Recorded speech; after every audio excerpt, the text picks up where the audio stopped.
Welcome to Antel Solutions' Circular Economy Chat Series.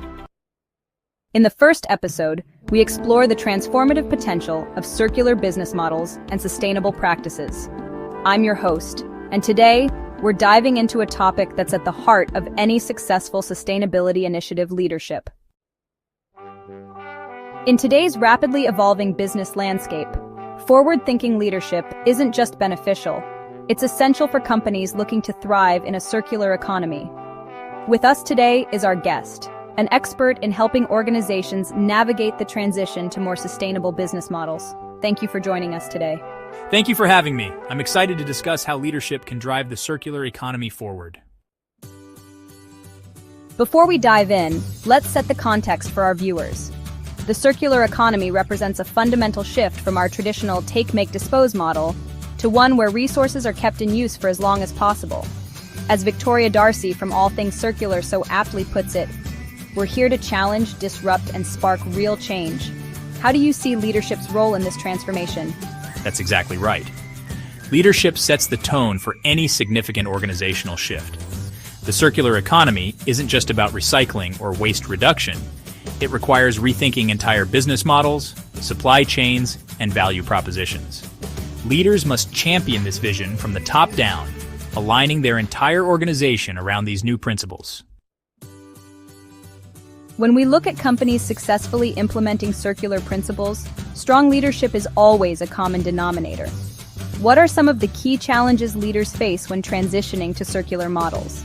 The biggest challenge is often shifting mindsets, both their own and throughout the organization. Many executives have built careers in linear economic thinking, where success is measured primarily by quarterly sales and growth. Changing to metrics that value resource efficiency, product longevity, and multiple revenue streams from the same materials requires real courage.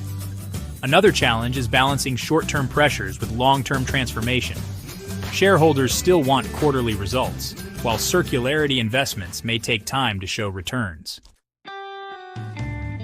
That reminds me of something Victoria Darcy wrote in her Life Cycle Leadership piece, where she states that tomorrow's leaders must focus on growing recurring revenue from multi-life cycle products. This isn't a sacrifice, it's an opportunity. Circularity isn't a competitor, it's a business lever.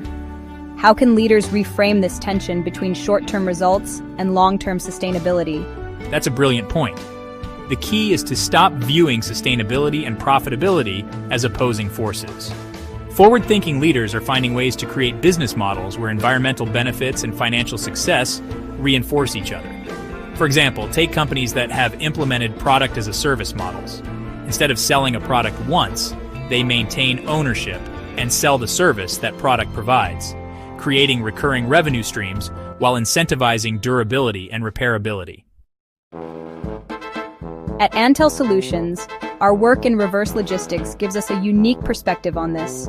We see firsthand how proper end-of-life management can recover significant value that would otherwise be lost. Yet many companies still hesitate to invest in these processes. Why do you think that is? Often it's fear of cannibalization, the concern that refurbished or remanufactured products will eat into new product sales. But research repeatedly debunks this myth. In fact, a case study from All Things Circular about Treat showed that 77% of secondhand buyers eventually purchase new items from the same brand. Leaders need to recognize that circular initiatives can actually expand their customer base and strengthen brand loyalty rather than threaten their core business. Let's talk about what makes an effective leader in the circular economy. What qualities or approaches set successful sustainability leaders apart? I see several key qualities. First is visionary thinking, the ability to imagine and articulate a future where circular principles create business advantage. Second is a collaborative mindset. The circular economy is fundamentally about partnerships and ecosystem thinking. Leaders need to build trust with suppliers, customers, and even competitors sometimes. Third is comfort with complexity. Circular systems are inherently more complex than linear ones, requiring leaders who can navigate this complexity confidently. And finally, transparency and authenticity. As Darcy mentions in her work, the circular economy cannot thrive without partnerships built on trust and transparency. Leaders need to be honest about both successes and challenges. Those are excellent points. I'd add that successful circular economy leaders also demonstrate remarkable resilience. They persist through initial setbacks and continue to champion circularity even when it's difficult. In your experience, how important is it for leadership to communicate the why behind circular initiatives rather than just the what and how? It's absolutely crucial. People need to understand not just what they're doing differently, but why it matters. When leaders can connect circular practices to broader purpose, environmental impact, market opportunity, competitive advantage, they inspire deeper commitment throughout the organization. This connects to what all things circular emphasizes about the human element in sustainability. Even with advancing technology and automation, it's ultimately people who drive meaningful change. Let's make this concrete for our viewers. Can you share some examples of companies where leadership has successfully driven circular transformation? Absolutely. Unilever is a great example. Their CEO made circular design a strategic priority 5 years ago, committing to making all products recyclable or compostable by 2025. What's remarkable is how they've embedded this mindset throughout the organization, from product development to marketing. Another inspiring case is IKEA. Their leadership team restructured incentives to reward circular outcomes, like product longevity and material recovery, rather than just sales volume. This sent a powerful signal that circularity wasn't just a side project, but core to their strategy. At Antel Solutions, we've worked with several South African companies implementing reverse logistics programs that have transformed their approach to product end of life. One FMCG manufacturer we partner with has recovered significant value through their take-back program, which was only possible because their leadership viewed returned products as assets rather than waste. Would you say that leadership's responsibility includes rethinking how we measure success? Absolutely. This is perhaps the most important shift leaders need to make. As Victoria Darcy puts it, we need to redefine success metrics for a sustainable future, measuring how much we sustain, not just how much we consume. Progressive leaders are adopting new KPIs like product circularity scores, percentage of circular materials used, or revenue from secondary markets. These metrics align business performance with environmental impact. For leaders watching who want to advance circularity in their organizations, what are 3 concrete actions they could take starting tomorrow? First, educate yourself and your leadership team. Learn about circular economy principles and successful business models. Invite experts to speak with your executive team about the business case for circularity. Second, start a concrete pilot project in one area of your business. It could be redesigning a product for recyclability, implementing a take-back program, or exploring product-as-a-service options. Use this as a learning opportunity. Third, build partnerships that enable circular flows. No company can go circular alone. Identify partners upstream and downstream who share your vision and can help close material loops. Those are excellent suggestions. I'd add that leaders should also engage their employees in this journey. As Darcy notes in her Human Factor and Sustainability piece, achieving circular goals requires champions at every level of an organization. Creating space for employee innovation around circularity can yield surprising results. Absolutely. Some of the best circular innovations come from employees who see opportunities that leadership might miss. Creating forums where these ideas can emerge and be recognized is essential. Let's address some common concerns executives might have. Many worry that circular initiatives will be expensive with uncertain returns. How would you respond to that? It's important to recognize that there are both short-term and long-term circular strategies. Not everything requires massive upfront investment. For instance, improving product design for durability or repairability might have minimal cost implications, but significant long-term benefits. Similarly, implementing better reverse logistics systems, as Antel Solutions helps companies do, often pays for itself through recovered value. The key is to start with circular opportunities that have clear ROI, then use those successes to fund more ambitious initiatives. Another concern we often hear relates to scaling circular solutions. Many companies pilot successful programs but struggle to scale them across the business. What insights do you have on effective scaling? Scale requires integration into core business processes rather than maintaining circularity as a separate initiative. This means embedding circular principles into procurement policies, product development frameworks, and performance metrics.